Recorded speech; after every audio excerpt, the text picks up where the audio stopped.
Bates Motel Season 2 is the continuation of Bates Motel Season 1. And this season picks up right where Season 1 left off. And it stars, once again, the same actors from Season 1, as far as I know. And it basically just goes right into the story. And this is also going to be a spoiler discussion because when I review a show, I want Season 1 to be spoiler-free, but if I'm going to continue on after that, I'll spoil the rest of the show. So Season 2 is, I would say I like it better than Season 1. It starts off stronger, I'll say that. And there are things that happen in it that are more interesting than Season 1, but I don't think it's great. Well, just comparing it I'm gonna have to compare Season 1 to Season 2.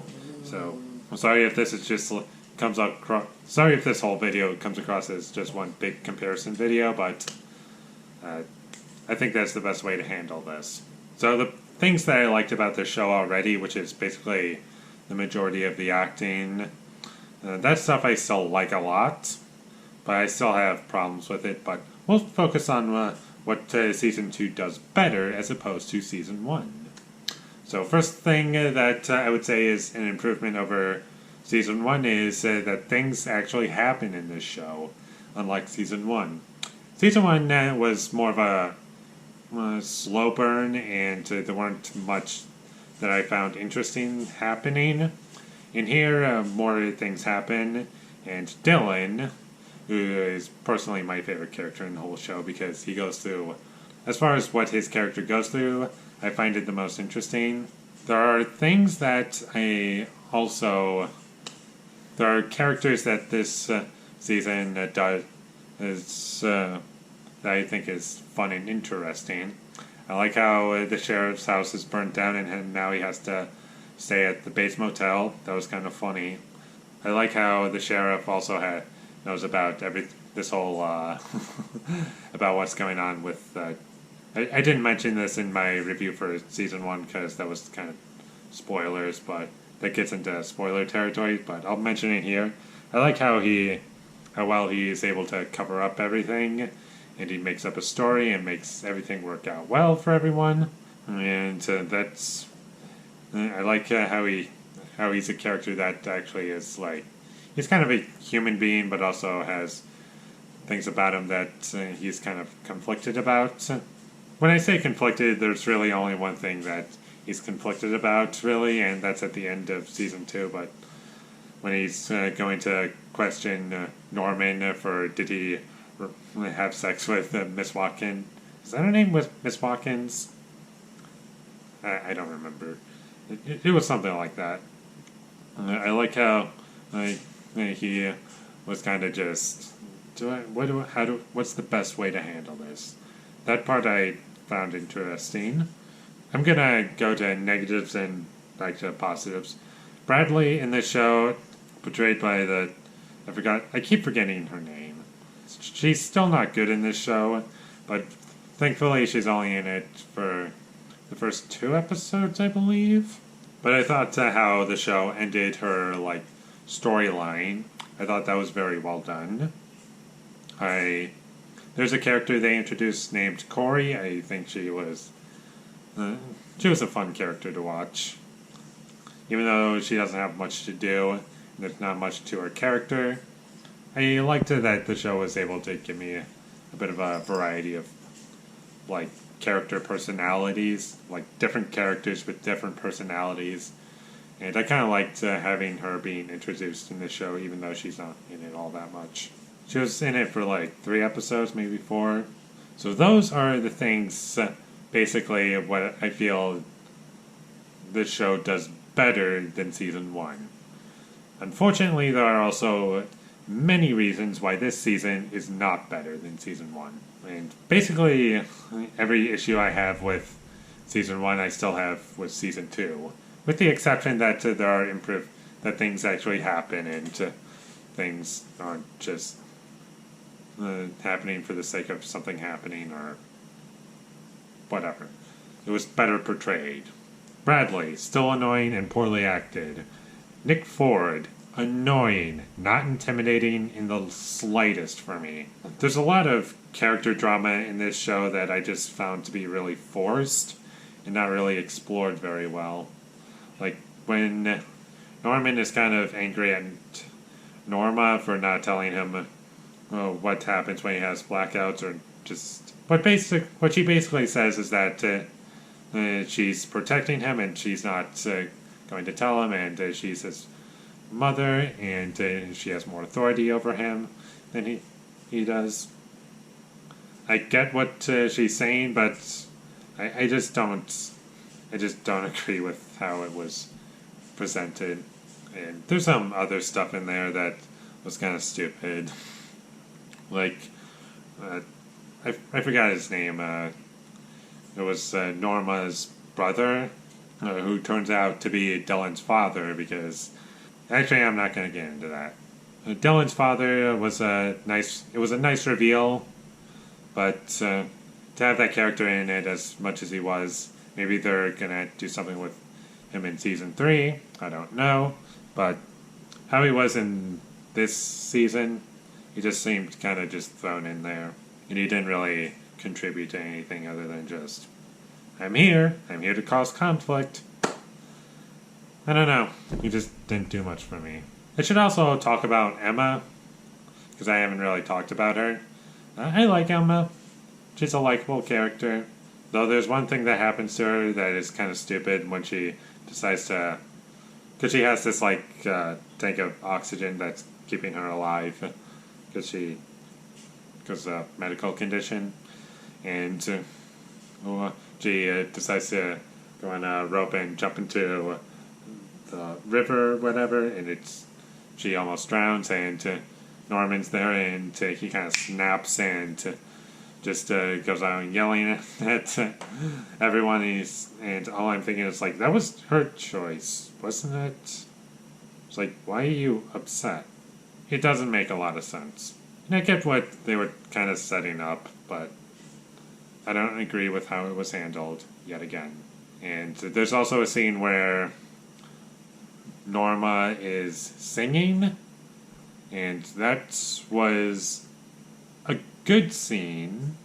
However, I found it to be very manipulative, because she's singing, she says she doesn't have any music with her, and so it's just her singing, and that's all that you hear, but for whatever reason they decide to play music over it, add to the score, and there's music playing in the background, and to try to make the scene seem more powerful than it is. I would have preferred if they had no music playing, because I think that would have made the scene much more powerful, but what they ended up doing was adding in music, and that ruined that whole moment for me, and the scene came across as being manipulative. So that was distracting. But despite my criticisms, I think this is an improvement over Season 1. I was kind of thinking a 5 out of 10 just like Season 1, but going through all this, I think I'll bump it up. There's a part of me that kind of wants to give it a 5, but I'm going to give it a 6 out of 10. Simply because there are things that it improves upon, though it's still kind of annoying at times.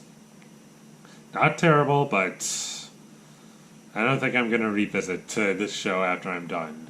So I'm officially kind of enjoying it, but there's a lot of room for improvement for me. And I guess one thing I admire about this show in general is just how violent it is. So that's something.